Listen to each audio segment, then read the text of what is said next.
बिस्मिल्लाहिर्रहमानिर्रहीम। मैं आसिफ खान, तमाम देखने सुनने वालों को मेरा सलाम। मैं इस वक्त मौजूद हूँ अल-मुस्तफ़ा हस्पताल, गोरा गली, मक्कन गली, यूसी करोड़ी का ये इलाका है, खूबसूरत इलाका है। तो हस्पताल के जो निगरान हैं, जो ये सारे मामलात संभालते हैं, मावन हैं कारी मोहम्मद रफ़ीक, वो हमारे साथ मौजूद हैं। उनसे हम ये गुफ्तगू करेंगे आज के इस हस्पताल के बनाने का ख़याल किसको कब आया और किस तरह ये पाए तकमील तक पहुंचा, कितने मरीज़ यहाँ रोज़ आते हैं, दीगर जो हैं सहूलियात, उस हवाले से भी हम तफसीली गुफ्तगू करेंगे। तो पहले तो कारी साहब बहुत शुक्रिया आसिफ न्यूज़ को टाइम देने के लिए। अस्सलाम वालेकुम वरहमतुल्लाहि वबरकातुहू। बिस्मिल्लाहिर्रहमानिर्रहीम। आसिफ भाई, आपका शुक्रिया, मैं आसिफ न्यूज़ का शुक्रिया अदा करता हूँ कि आप तशरीफ़ लाए हमारे कैंप में। तो मैं आपको ये हस्पताल मतलब किस तरह ख्याल आया कि इस दूर अफ्तादा इलाके में, बिल्कुल पहाड़ की समझे चोटी ही है, अगर चारों तरफ से हम देख लें एक बिल्कुल टीले पे ये अस्पताल बना है, तो किस तरह ख्याल आया? आसिफ भाई, ऐसा है कि मेरे वालिद थे मरहूम कारी मोहम्मद याकूब साहब। तो तकरीबन सन 2000 में हमारी फैमिली जो यूसी करोड़ी के जनरल कौंसलर भी रहे हैं, उगी के मशहूर ताजिर भी रहे हैं। जी जी बिल्कुल। मेरे वालिद साहब सन 80 के बाद से उगी में तनावल की जब चंद दुकानें थीं, उसमें से मेरे भी वालिद साहब की दुकान थी कारी क्लॉथ हाउस के नाम से। और फिर मेरे वालिद साहब को ख्याल ऐसे आया कि चूँकि मेरे वालिद साहब रोज़ जीप लेके जाते थे उगी, तो साथ यहाँ से मरीज़ भी लेके जाते थे, वहाँ डॉक्टरों को चेक भी करवाते थे। तो उन्होंने फिर सोचा कि क्यों ना अपने इलाके में एक हॉस्पिटल बनाया जाए जिससे हमारे लोगों को फ़ायदा हो। तो फिर मेरे वालिद साहब ने, मेरे ताया जी मौलाना ग़ुलाम फ़रीद साहब, मेरे चचा जान मौलाना काजी अब्दुल वहीद साहब, और इसी तरह मेरे मामू जान हाफिज़ मोहम्मद जमशेद साहब, मौलाना मोहम्मद ग़ुफ़रान साहब मरहूम रहमतुल्लाह अलैह, और इसके अलावा मेरी फ़ैमिली के सारे मेंबर बैठे हुए थे। तो मेरे वालिद साहब ने कहा कि कोई जगह ख़रीदते हैं और यहाँ पे हॉस्पिटल बनाते हैं। चूँकि हम यहाँ से 4 किलोमीटर दूर है मेरा गांव बुलोलियाँ के नाम से, तो इसलिए फिर वालिद साहब ने जो है वो कोशिश की कि कोई ऐसी जगह हो जहाँ सारे इलाकों को रोड्स भी लगते हों और ज़्यादा से ज़्यादा लोगों को फ़ायदा भी हो। बिल्कुल, ये अगर हम देख लें तो ये नडियाला से भी सीधा रोड यहाँ आता है, सलाबट रोड भी यहाँ सीधा आता है, और मक्खन गली से उस तरफ से भी, ठाकरा की तरफ से भी लोग आ सकते हैं, गली बदराल की जानब से भी लोग यहाँ आ सकते हैं। यही बात है ना? जी बिल्कुल आसिफ भाई, ऐसा ही है कि फिर ऐसा हुआ कि मेरे वालिद साहब ने ये जगह जो है वो ख़रीदी, और ख़रीद के तो फिर यहाँ पे ये एक पहाड़ी की चोटी थी और जंगल था। तो फिर मेरे वालिद साहब ने ये जगह हमवार करवा के, तो फिर 2 कमरे उन्होंने 2003-4 में वो बनाए। तो फिर ऐसा हुआ कि मेरे वालिद साहब को हार्ट अटैक हो गया, जिसकी वजह से फिर आगे काम नहीं कर सके वो। तो फिर मेरे वालिद साहब 2021 में वफ़ात जब हुई है, उससे 1 साल पहले मेरे वालिद साहब ने कहा कि यार इसको अब शुरू किया जाए। तो फिर मेरे मामू भी आए हुए थे, मेरे कज़न थे लाहौर से, साहबज़ादा मोहम्मद अब्दुल मुस्तफ़ा साहब, साहबज़ादा नसीर साहब। तो फिर हम लोगों ने यहाँ पे नक्शा बनवा के, तो फिर हमने यहाँ पे इफ्तिताह कर दिया और बिल्डिंग शुरू कर दी फिर हमने।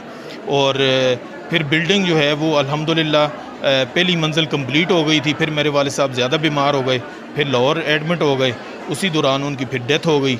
और अल्हम्दुलिल्लाह कि हमने फिर काम नहीं रोका और ये काम चलता रहा। तो उसके बाद फिर 2022 में जो है इस हॉस्पिटल का फिर हमने इफ्तिताह कर दिया, और तब से मरीज़ अल्हम्दुलिल्लाह यहाँ पे आ रहे हैं डेली रूटीन में। और तकरीबन हमारे पास कोई 30, 40, 50, 60 तक OPD। अस्पताल कितने कमरों पर मुश्तमिल है? ये कितने एरिया पर ये सारे बिल्डिंग है? इसका कितना एरिया है? हमारा टोटल ज़मीन का एरिया तकरीबन कोई 9-10 कनाल बनता है, और जो हॉस्पिटल की बिल्डिंग बनी हुई है ये तकरीबन कोई 18 मरले पर मुश्तमिल है, और 2 मंजिला बिल्डिंग है, इसमें तकरीबन 14 कमरे हैं। और डॉक्टर साहब डेली बैठते हैं, हमारी OPD होती है। उसके अलावा हमारे पास जो है वो 2 एम्बुलेंसें हैं, उनकी सहूलत है। कोई इमरजेंसी बन जाती है इलाके में, किसी को ज़रूरत पड़ती है दिन को रात को 24 आवर हमारे ड्राइवर्स मौजूद होते हैं, गाड़ियाँ मौजूद होती हैं। फिर हम डॉक्टर साहब जैसे रेफ़र करते हैं उगी, मानसहरा, एबटाबाद, जहाँ तक मरीज़ को ले जाना पड़ता है, तो वो अल्हम्दुलिल्लाह हम ले के जाते हैं। तो मेरे जहन में पहले ये था कि शायद आम रूटीन में ये हॉस्पिटल इस तरह चलता है कि जी डॉक्टर साहब अपनी फ़ीस लेंगे और जिस तरह एक इलाज भी लोगों का होगा और आपका कारोबार जो है वो भी चलेगा। लेकिन मुझे मालूमात हुई कि नहीं, इस तरह नहीं है, ये एक वेलफेयर हॉस्पिटल है। तो चूँकि वेलफेयर का काम स्टार्ट करना आसान होता है, चलाना काफ़ी मुश्किल होता है। तो किस तरह आपने इसकी किस तरह रूटीन रखी हुई है, पहले ज़रा ये बता दें। आसिफ भाई, आप बिल्कुल ठीक कह रहे हैं कि डॉक्टरों के पास जाना पड़ता है, क्योंकि दूर इलाका है हमारा, तो यहाँ से उगी हमारे करीब हैं डॉक्टर वगैरह, लेकिन उसके लिए भी आपको पता है रोड भी हमारे नहीं है और गाड़ियाँ भी सुबह एक टाइम पे जाती हैं। अगर 9 बजे के बाद गाड़ी नहीं मिलती, कोई मरीज़ होता, बड़ा मुश्किलात होती हैं। तो हमारे पास अल्हम्दुलिल्लाह डेली कोई 40, 50, 60 तक हमारी OPD होती हैं और सहूलियात जो हैं वो ये हैं कि हम मरीज़ों से फ़ीस नहीं लेते और इसके अलावा मेडिसन भी जो है हम, और गरीब जो हैं, मस्कीन, और इसी तरह हमारे जो यतीम बच्चे हैं, इसी तरह बेवा हैं, उनको अल्हम्दुलिल्लाह हम फूड पैकेज भी देते हैं और इसके अलावा हम उनको मेडिसन भी फ्री देते हैं। और जो साहिब सरवत हजरात हैं जो मेडिसन के पैसे दे सकते हैं, तो उनसे भी हमारा सिर्फ मेडिसन के ही हम पैसे लेते हैं। इसके अलावा हम कोई चार्जेस किसी चीज़ के भी नहीं है हमारे पास। इस अस्पताल में डॉक्टर की कोई फ़ीस नहीं है अमीर गरीब के लिए, पहली बात। दूसरी बात यह है कि जो ये गरीब लोग हैं जिनके पास इस्तिताअत नहीं है, जो बेवाएँ हैं, जो यतीम हैं, तो उनके लिए मेडिसिन भी फ्री है। जी अल्हम्दुलिल्लाह, जो गरीब लोग हैं उनके लिए मेडिसन भी फ्री है और फ़ीस भी कोई नहीं है। और बाकी भी जैसे आपने फरमाया है कि जो साहिब सरवत हजरात हैं उनके लिए भी हमारी तरफ मतलब से डॉक्टर की कोई फ़ीस उनके लिए भी, डॉक्टर की कोई फ़ीस नहीं है किसी के लिए भी, और सिर्फ मेडिसन के पैसे वो देते हैं। बाकी हमारे पास बेड्स भी मौजूद हैं, अगर किसी को एडमिट करना पड़ता है दिन के लिए, किसी को ड्रिप लगती है, और अक्सर हमारे इलाके में डायरी हो जाता है। टोटल कमरे कितने हैं ये हॉस्पिटल के? हॉस्पिटल के 14 कमरे हैं, जिसमें से हमारा वार्ड बना हुआ है, 6 बेड्स लगे हुए हैं, 3 लेडीज़ के लिए, 3 जेंट्स के लिए, और इसके अलावा हमारे पास ऑक्सीजन मशीनें अल्हम्दुलिल्लाह, और बाकी भी सहूलतें जो है इब्तदाई वो 2 एम्बुलेंसेज भी हैं। जी, 2 एम्बुलेंसेज भी हैं। और इसके अलावा अब हमारा आगे का जो प्लान है, हमने एक हाल तैयार कर ली है और बहुत जल्द इंशाल्लाह इसमें लेबॉर्ट्री भी होगी, अल्ट्रासाउंड भी होगा, एक्सरे भी मिलेंगे, और इंशाल्लाह ECG और ये जितनी भी इब्तदाई सहूलियात होती हैं तो वो हम इंशाल्लाह मरीज़ को देंगे। और इसके अलावा भी हमारे जो डॉक्टर साहब हैं हॉस्पिटल में बैठते हैं, डॉक्टर अब्दुल अलीम साहब, मैं उनका भी शुक्रिया भी अदा करता हूँ और मैं दुआगो भी हूँ कि अल्लाह पाक उनको लंबी उम्र अता फरमाए। बंदा भी वो अच्छा है। जी अल्हम्दुलिल्लाह। डॉक्टर साहब पिछले 20-25 साल से हमारे इलाके में ही खिदमत कर रहे थे, तो चूँकि मेरे वालिद साहब का एक शौक़ था कि हॉस्पिटल भी बने और यहाँ पे हमारे डॉक्टर अब्दुल अलीम साहब जो हैं वो यहाँ आके चेक करें मरीज़। चूँकि उनके पास नीचे क्लिनिक था लेकिन वो छोटी जगह थी, तो यहाँ पे अल्हम्दुलिल्लाह हर चीज़ 24 घंटे मौजूद होती है। तो डॉक्टर साहब भी अल्हम्दुलिल्लाह सुबह 8 से 4 बजे तक तो डेली बैठते हैं। उसके अलावा भी अगर उनको मरीज़ शाम में आते हैं, उनके घर में भी चेकअप हो जाता है। अगर किसी मरीज़ को यहाँ पे ज़रूरत होती है तो डॉक्टर साहब ख़ुद यहाँ पे मरीज़ को बुला लेते हैं और गाड़ी ले आती है और डॉक्टर साहब भी फिर मौजूद होते हैं रात को। अगर कोई गरीब इस तरह नादार मरीज़ हो, सीरियस हो, तो एम्बुलेंस सर्विस मानसरा एबटाबाद तक फ्री है या उसका पैसे आप लेते हैं? असल में ऐसा है आसिफ भाई कि बहुत सारे लोगों ने मुझे बताया है कि ईदी वाले भी लेते हैं, बाकी भी लेते हैं, तो लेकिन अभी तक मेरा ख्याल है कि जितने भी हमारे मरीज़ गए हैं उनमें से चंद है कि ने पेट्रोल डाल दिया। मैंने वैसे ड्राइवर को बताया हुआ है कि जो ऐसे ही जैसे यहाँ पे दवाइयाँ होती हैं, चूँकि डॉक्टर साहब मैं यहाँ पे रहता नहीं हूँ, डॉक्टर साहब रहते हैं तो वो सब लोगों को फ़र्दन जानते हैं, तो वो इसी हिसाब से फिर मेडिसन का भी वो करते हैं फ्री वाला सिस्टम, और हाँ एम्बुलेंस का भी करते हैं।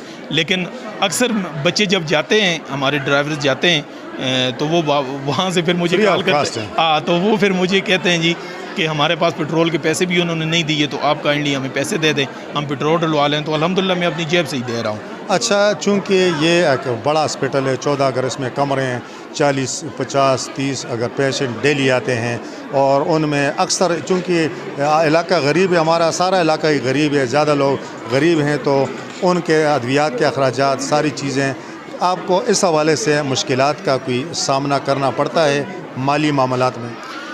किस तरह आप इनको मैनेज करते हैं? बिल्कुल आपकी बात ठीक है कि ये बड़ा मुश्किल काम है जो काम हमने शुरू कर रखा है, लेकिन मैं पहली बात तो ये कहना चाहता हूँ कि ये चीज़ जो है सिवाय अल्लाह की तौफीक से नहीं हो सकती। इस तरह का एक हॉस्पिटल मेरा ख्याल है मल्हाड़ में, पता नहीं रशीद ट्रस्ट हॉस्पिटल है या किस तरह का है, अगर मैं नाम मुझसे गलत हो तो माजरत, वो भी चल रहा है, वो भी एक अच्छा काम कर रहे हैं, तो आप भी कर रहे हैं। तो मैं कह रहा हूँ कि जो रिसोर्सेज किस तरह आप जी जी सारी चीज़ें बिल्कुल। मैनेज करते मैंने हैं? भी मल्हार हॉस्पिटल का विज़िट किया है अल्हम्दुलिल्लाह। मुझे शौक़ हुआ, मुझे पता चला कि वहाँ पे भी अर रशीद ट्रस्ट जो है, मेरा ख्याल है ऐसा ही नाम है, मैं भूल रहा हूँ, डॉक्टर रशीद साहब हैं हमारे लाहौर के, तो वो चला रहे हैं। तो मैं वहाँ गया हूँ, मैंने विज़िट किया है और अल्हम्दुलिल्लाह बहुत अच्छा वो चला रहे हैं।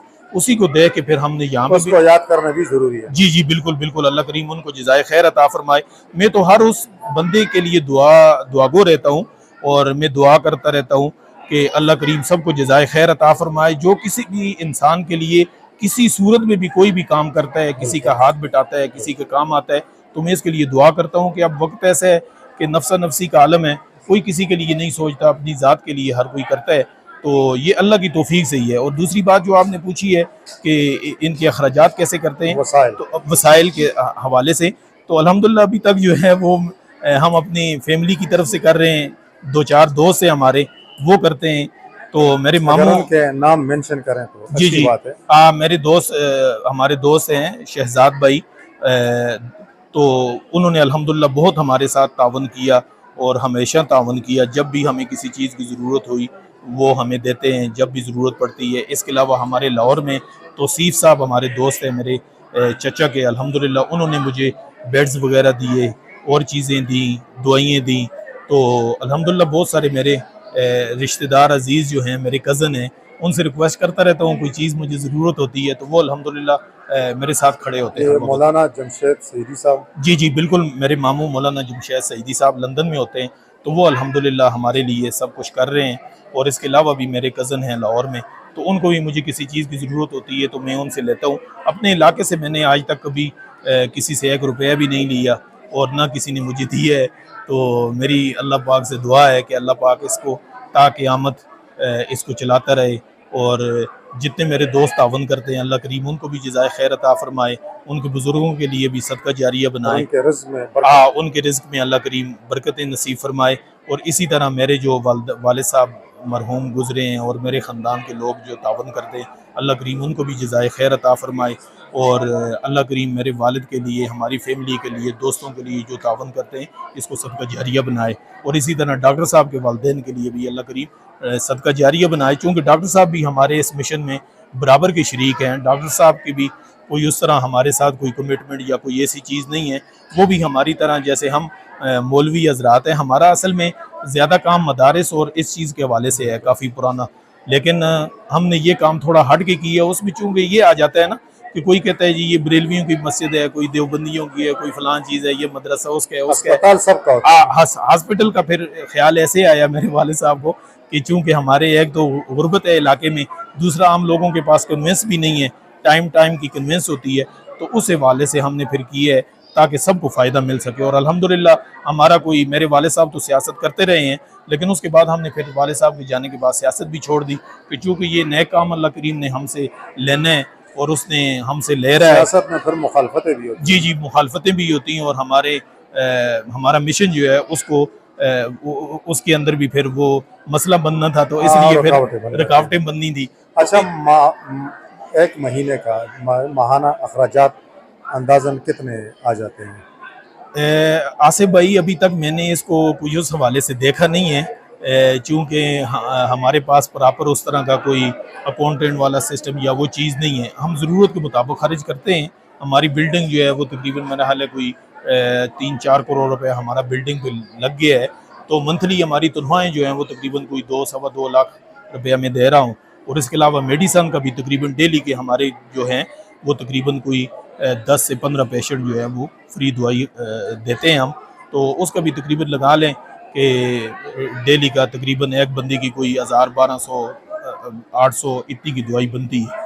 तो मैंने वैसे उस तरह कोई हिसाब किताब अभी शुरू नहीं किया। तो ये हालात है हमारे। ठीक है जी, बहुत शुक्रिया आसिफ न्यूज़ को टाइम देने के लिए। मुझे मौलाना जमशेद सईदी साहब बता रहे थे कि एजुकेशन के सेक्टर पर भी हम कोई काम कर रहे हैं, तो इस हवाले से उन्होंने डिटेल बताई भी हैं, लेकिन हम आपकी ज़बानी भी सुनना चाहते हैं कि एजुकेशन के हवाले से जो लड़कियों की तालीम है, उस हवाले से नेक्स्ट प्रोग्राम जो है, नेक्स्ट प्रोजेक्ट जो है वो क्या है? बिल्कुल आसिफ भाई, मामू जान ने बिल्कुल ठीक बताया है कि हमारा नेक्स्ट प्रोग्राम जो है, चूँकि हमारे इलाके में बच्चियों का मिडिल तक स्कूल है, उससे आगे नहीं है, फिर आगे हमारी बच्चियाँ जो है वो बच्चों के स्कूल में जाती हैं 9वीं 10वीं क्लास के लिए, इसी तरह FA के लिए। तो हमारी कोशिश है कि जल्द अज जल्द हम बच्चियों के लिए 9वीं 10वीं 11वीं 12वीं यहाँ तक हम उनको जी हाँ, हायर सेकेंडरी स्कूल का जी बिल्कुल प्राइवेट, हमारा यही प्रोग्राम है। और इसके अलावा बच्चियों को इंशाल्लाह हम पिक एंड ड्रॉप भी देने का प्रोग्राम है, और उसके लिए भी मैं गाड़ी देख रहा हूँ, जगह तो हमारे पास है अभी। और इसके अलावा एक फिर फ्यूचर में प्रोग्राम है कि जो छोटे बच्चे हैं नर्सरी के, उनके लिए अच्छा सा एक ऐसा इदारा हो जो इंटरनेशनल लेवल को, जिसमें बच्चों की अच्छी तालीम हो, अच्छी तरबियत हो, ताकि वो बच्चे आगे जाके हमारे माशरे का हिस्सा बने और इस माशरे को आगे बढ़ाएं। तो इंशाल्लाह ये हमारा, वो भी फ्री ऑफ कास्ट होगा जी इंशाल्लाह, मतलब वो फीस वगैरह ये चीज़ें नहीं होंगी। जी हाँ बिल्कुल, हमारा इरादा तो यही है कि उसको भी फ्री ऑफ कास्ट रखें। और ये बच्चियों वाला प्रोग्राम भी हमारा है। तो बस आप लोगों ने दुआ करनी है कि अल्लाह करीम हमारी मदद फरमाए, और जो हमने नेक इरादे रखते हैं हम या सोचे हुए हैं, अल्लाह करीम वो अपनी जनाब से हमारी मदद फरमाए और जल्द अज जल्द पाए तकमील तक पहुँचाने की तौफीक अता फरमाए। अपने इलाके के लोगों, मुखय्यर हजरात, इनसे क्या कहेंगे? मैं ये कहता हूँ जी कि जो अपने इलाके के मुहैयर हजरात हैं, बड़े बड़े लोग हैं हमारे इलाके में। मैं तो यहाँ रहा नहीं तो मुझे नहीं पता था, लेकिन अभी जब मैं यहाँ आया हूँ तो पता चला है कि हमारे बहुत सारे लोग इस्लामाबाद, कराची, बैरूनी ममालिक भी बहुत अच्छा कारोबार है, सब कुछ करते हैं। तो मेरी उनसे अपील होगी कि वो अगर हमारे साथ तावुन कर सकते हैं तो हमारे साथ करें। अगर वो अपने तौर पे किसी काम में लोगों के लिए, अवाम, दुखी इंसानियत के लिए काम करना चाहते हैं तो मुझे बहुत खुशी होगी। कि आप देख लें कि आज भी हमारा मेडिकल कैंप चल रहा है, तो इसमें बहुत सारे लोग मैं देख रहा हूँ कि सुबह से अभी तक मेरा हाल है कोई 1000 से अबव लोग मैंने देखे कि जो चेकअप हो रहे हैं, जा रहे हैं। तो अभी भी बहुत सारे लोग आपके सामने लाइनें लगी हुई हैं। तो मैं उनसे दरख्वास्त करूँगा कि वो भी आएँ इस मैदान में और इन लोगों के लिए काम करें, क्योंकि हमारा एक फ़र्ज़ बनता है कि हम इसी इलाके में पैदा हुए हैं, इसी इलाके से गए हैं, तो हमारा फ़र्ज़ बनता है कि हम अपने इलाके पर भी कुछ ना कुछ खर्च करें और किसी सूरत में भी कर लें। एक प्रोग्राम अपने गांव तक जरूर करें, जी अगर इलाके में ना हो तो गांव तक जरूर अपना गांव, आपके इर्द गिर्द माहौल, अपने अजीज रिश्तेदार, अपने दोस्त अहबाब, आपके इर्द गिर्द जो लोग रहते हैं, तो उनके साथ ज़रूर तावन करना चाहिए। और मेरा एक फ्यूचर में ये भी प्लान मैंने रखा हुआ है कि जो बच्चे जो हैं यतीम हैं या गरीब लोग हैं, उनकी बच्चियों की शादी होती है, उसके लिए मैं कोई जायज़ पैकेज भी करना चाहता हूँ। तो उसके लिए भी मैं अपील करूँगा अपने लोगों से, वो भी सामने आएँ और मदद करें, ताकि मैं इस काम को भी, अभी मेरे पास बहुत सारे काम चल रहे हैं, तो अभी आगे मैंने सोचे हुए हैं बहुत सारे प्लान, लेकिन उसमें यही है कि जैसे जैसे वसाइल होते हैं तो ऐसे मैं करता हूँ। तो मैं सबसे कहूँगा कि वो अपने इलाके के लिए कुछ ना कुछ कर सकें। और दूसरा जो कॉलेज का मैंने बताया है, उसके साथ हम इंशाल्लाह वोकेशनल सेंटर भी बनाएंगे बच्चियों के लिए, दस्तकारी सेंटर जो है वो भी बनाएं। और कंप्यूटर सेंटर का भी मेरा इरादा है कि बच्चियों को सिलाई, कढ़ाई, खाना पकाना, ये सारी चीज़ें अपनी बच्चियों को सिखाएं, क्योंकि माशरा जो अब जिस तरफ जा रहा है कि मैं देखता हूँ कि शादी होती है और 1 महीने बाद, 2 माह बाद, 6 माह बाद वो बच्ची फिर पता चलता है जी घर में आ गई है। तो अब सबसे बड़ी उसकी वजह जो है वो गुर्बत है, बेरोज़गारी है। तो अगर हम अपनी बच्चियों को तालीम भी दें, साथ उनको हुनर भी सिखाएं, तो उससे ये है कि वो फिर उसका घर जो है वो अच्छे तरीके से चल सकता है। और ये मेरा एक शौक़ है कि मैं इसके लिए भी काम करूं, ताकि बच्चियां जो हैं वो खुद अपने घर में बैठ के या किसी भी जगह बैठ के वो काम कर सकें, चाहे कंप्यूटर पे हो, चाहे वो टीचिंग का काम करें, चाहे वो कढ़ाई सिलाई का काम करें, कोई काम भी है वो अपने तौर पे कर सकें। बहुत मेहरबानी आसिफ न्यूज़ को टाइम देने।